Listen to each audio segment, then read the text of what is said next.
South Korea's Gen Zs have a massive iPhone addiction, and Samsung's dominance is to blame. In a country that previously gave birth to two of the world's largest smartphone makers, Samsung and LG, young Koreans are ditching homegrown tech for Apple, sparking a cultural divide that threatens Samsung's prominence at home. Even with Samsung unleashing a series of top-spec smartphones like the S series and foldables, South Korean Gen Zs aren't buying them. But how did this all start?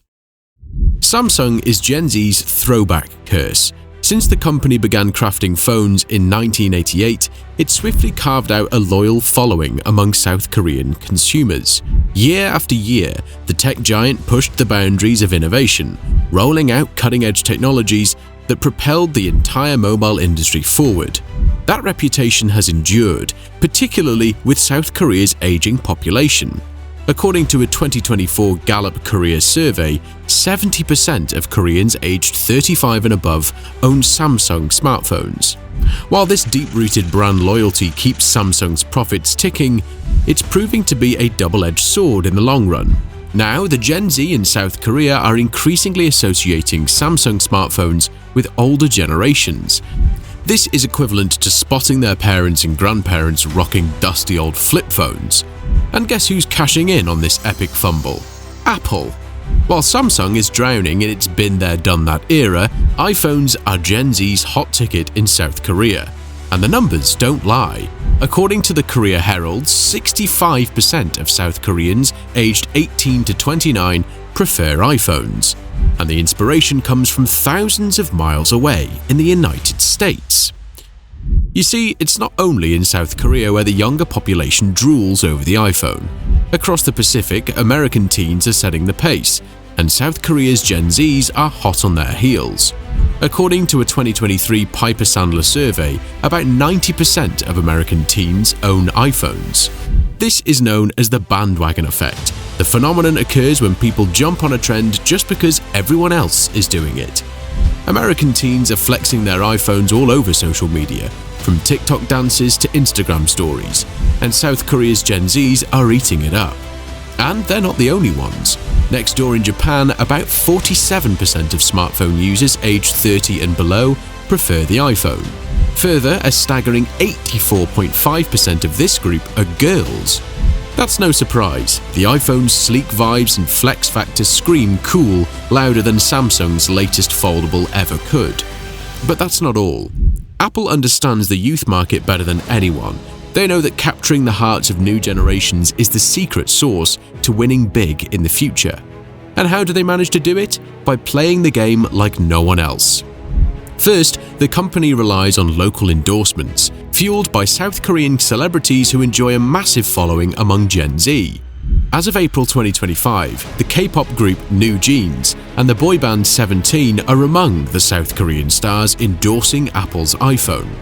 Since 2022, New Jeans has been prominently featured in almost all advertisements for recent iPhone models, including the iPhone 14 Pro, iPhone 15 Pro and iPhone 16 Pro commercials. 17, on the other hand, partnered with a Cappuccino-based company to offer a remix session program. Other K-pop stars like BTS or Blackpink are often seen casually flashing iPhones in music videos and behind the scenes in vlogs. And research data is favoring Apple. According to Statista, almost 50% of South Koreans say they've purchased a product because an influencer endorsed it. Beyond celebrities, walk into the flagship store in Seoul's Gangnam district, and it's like stepping into Gen Z's dreamland. Free workshops, hands-on demos, and a vibe that screams, "This is where the cool kids hang." Such efforts have seen South Korea's Gen Z surge iPhone sales by 25%. Samsung stores? Let's just say they're not pulling the same crowds. And it gets even more interesting. In a now deleted viral clip, a group of Gen Z women in South Korea admitted something that sent social media into a frenzy. They'd rather date a guy who uses an iPhone. Sounds dramatic? Not if you understand the blue bubble effect. It gives iPhone users sleek, feature-rich conversations with fellow Apple users, all wrapped in that signature blue chat bubble. Android users, well, they get green bubbles and a subtle social stigma. To Gen Z, Chats are smoother and more fun when everyone is on an iPhone. Features like message reactions, seamless video sharing, and FaceTime group calls create a digital exclusivity that Android struggles to replicate. But it doesn't stop there.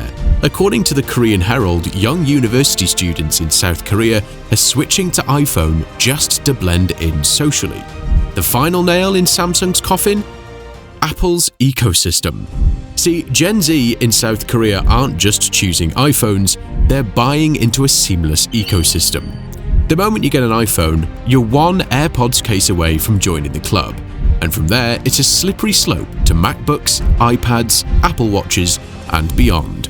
And here's where Samsung loses serious ground. Despite its wide range of products, from TVs to tablets and even refrigerators, Samsung's devices just don't integrate like Apple's. Sure, Samsung offers an ecosystem too, but the Apple experience feels effortless for Gen Z. Take AirDrop for example. Apple's file sharing feature lets users quickly swap photos, videos, and documents across devices. Samsung has Quick Share, but it's Android only and doesn't carry the same cool factor. Or iCloud, Apple's cloud service syncs everything across your devices automatically. Samsung Cloud? It exists, but it's clunkier and fewer apps use it natively. In fact, Apple's lock-in effect is so strong that nearly 90% of US iPhone users stay within the ecosystem when they upgrade, according to a 2023 KERP report. In South Korea, we're seeing the early signs of the same behavior. A 2023 Danawa Open survey shows that about half of Koreans aged 20 and below now prefer Apple MacBooks. The rest are split between Samsung and LG. And once South Korea's Gen Z gets a taste, there's no going back.